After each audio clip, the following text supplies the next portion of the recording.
Hi everyone, my name is Fer and I'm from Madagascar. Today I'm going to talk about the structure of microhabitats used by the rufous mouse lemur across a heterogeneous landscape.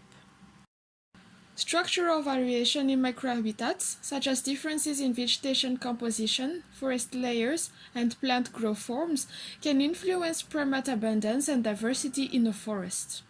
Besides, the preference for specific microhabitat structures among different primate species can maintain the coexistence of diverse primate species in a given area.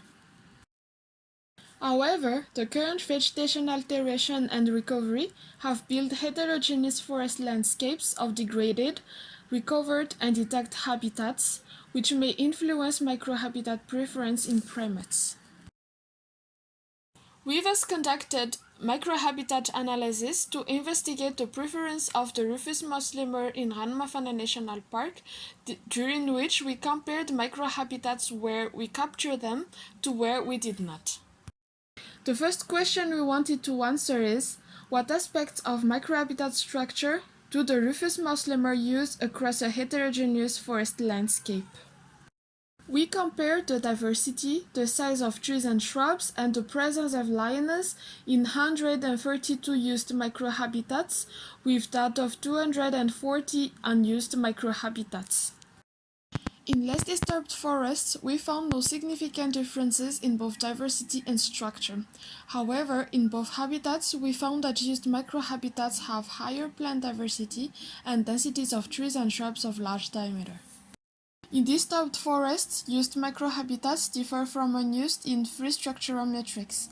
Specifically, in secondary forests, used microhabitats presented significantly lower cover of the herbaceous layer, whereas in forest fragments, used microhabitats have a higher density of medium diameter plants, but lower densities of understory trees and shrubs.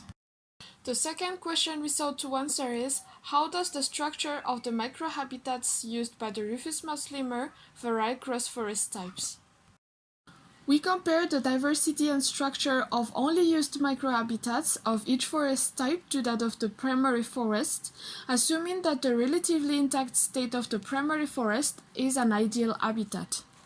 First, we found that compared to the microhabitats in the primary forest, plant diversity decreased in all other forest types, but it was only significant for secondary forest and forest fragments.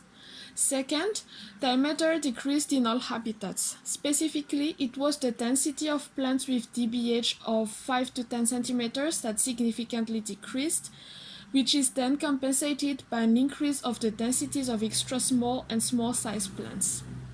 However, plant height increased, except in regenerated forests. In disturbed forests, we noticed a significantly increased density of tall trees and the cover of the herbaceous layer. Finally, trees and shrubs with liana significantly decreased compared to the primary forest, except in secondary forests. Specifically, we found a significantly lower densities of trees and shrubs with one liana in other forest types.